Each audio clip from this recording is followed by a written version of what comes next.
Sahabat, Anda mungkin pernah mengalami, ketika lelap tertidur di malam gelap, tiba-tiba terdengar suara berisik mesin kendaraan bermotor. Suaranya mengganggu keheningan malam. Tidak semua kendaraan punya suara seberisik ini. Namun, Anda yang terbangun bisa langsung tahu bahwa itu suara anak-anak muda yang sedang balapan luar.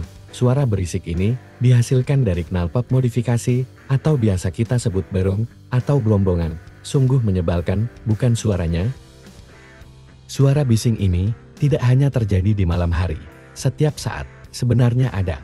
Hanya saja, ketika malam, ketika suasana sepi, suara mereka lebih nyaring terdengar. Anehnya, pengendara motor yang tentu saja lebih dekat dengan sumber suara, merasa tidak terganggu dengan suara mesin dari knalpot modifikasinya. Alih-alih terganggu, mereka justru merasa santai berkendara. Pengetahuan tentang alasan kepribadian di balik orang yang doyan suara knalpot modifikasi belum pernah dikaji. Suara bising knalpot modifikasi ini membuat penasaran Profesor Psikologi Julie Atkins-Helmer dari University of Western Ontario, Kanada. Dia menuturkan bahwa lingkungannya sering sekali ditemukan pengendara berknalpot modifikasi. Suara bising itu mengganggunya dan anjing peliharaannya. Akhirnya, Helmer membuat penelitian yang dipublikasikan di jurnal Current Issues in Personality Psychology pada April tahun 2023. Dia menemukan bahwa orang yang berhasrat ingin memiliki atau memiliki kendaraan dengan knalpot modifikasi dapat diprediksi memiliki kepribadian psikopati dan sadisme. Dalam penelitiannya itu, Helmer menemukan bahwa mengetahui karakteristik sadisme dan psikopati dapat memprediksi siapa yang ingin memodifikasi knalpotnya. Mereka menganggap kendaraan mereka begitu lekat dengan dirinya, dan kendaraan yang kencang adalah hal yang keren.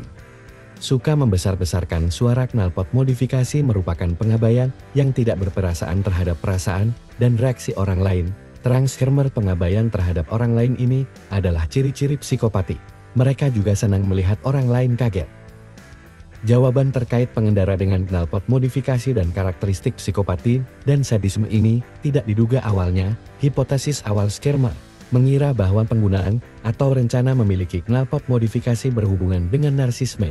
Awalnya, Helmer mengira suara bising knalpot modifikasi bertujuan untuk menarik perhatian orang lain. Rupanya jawaban ini salah. Dari hasil surveinya, para pemilik kendaraan berknalpot modifikasi yang lebih didominasi anak muda laki-laki. Mereka hanya ingin membuat kendaraannya berisik. Suara berisik ini mereka inginkan supaya dapat mengganggu dan menyakiti orang lain.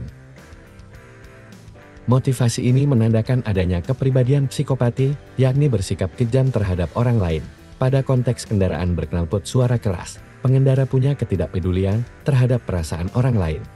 Hal ini juga berarti karakteristik sadisme. Kepribadian ini bisa dapat ditunjukkan ketika seseorang menikmati jika orang lain dirugikan atau kesakitan, seperti kasus perundungan. Pasalnya, sistem knalpot yang keras memungkinkan pengendara agar orang lain takut atau kaget.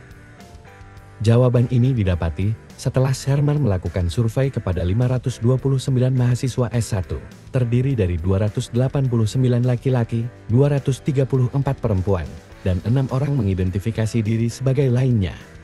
Survei yang diberikan Helmer terdiri dari berbagai pertanyaan tentang pandangan para mahasiswa terhadap mobil atau kendaraan lainnya yang digunakan dan knalpot modifikasi. Isi kuesionernya, sebagaimana yang dikutip dari abstrak penelitian, termasuk apakah memandang mobil sebagai perpanjangan dari diri mereka sendiri, seberapa besar mereka menganggap mobil bersuara keras itu keren, dan akankah mereka mobilnya dibuat bersuara keras dengan knalpot modifikasi. Selain itu, ada kuesioner untuk menggambarkan kepribadian short dark tetrad SD4, berhubungan dengan penilaian psikopati, narsisme, sifat licik, dan manipulatif Machiavellianisme. Hasilnya, seperti yang dijelaskan sebelumnya, tidak sesuai dengan dugaan Helmer terkait narsisme. Laki-laki menjadi yang sangat tinggi untuk nilai kepribadian psikopati dan sadisme. Perlu dicatat, penelitian ini dilakukan di Kanada. Tidak semua anak muda pemilik kendaraan berknalpot modifikasi atau yang ingin memodifikasi knalpot bisa sama di Indonesia. Pemilik kendaraan berknalpot modifikasi sangat banyak dan didominasi kendaraan beroda 2. Jarang ada penelitian yang membahas kepribadian pemilik kendaraan berknalpot modifikasi. Beberapa penelitian menyingkap anak-anak muda punya alasan teknis untuk mengganti knalpotnya. Tim penelitian dari Universitas Jember yang dipimpin Septianto Hari Prasetyo, misalnya, temuan mereka jurnal Sinar Dunia, Jurnal Riset Sosial Humaniora dan Ilmu Pendidikan, Juni tahun 2023 menyingkap bahwa anak-anak SMA menggunakan knalpot modifikasi ingin meningkatkan performa mesin. Oleh karena itu, penelitian kepribadian anak muda pengguna kendaraan berknalpot modifikasi perlu diperluas dan diadakan. Terang Shermer, dengan demikian penegak hukum dapat memberikan pembinaan, alih-alih sekadar hukuman. Shermer menyebut bahwa studinya masih percontohan untuk memperkuat karakteristik secara psikologis yang lebih tepat pada pengendara dengan knalpot modifikasi, perlu dilakukan studi serupa di banyak tempat. Penelitian seperti ini penting, mengingat berbagai laporan tentang bising suara kendaraan meningkat di banyak tempat.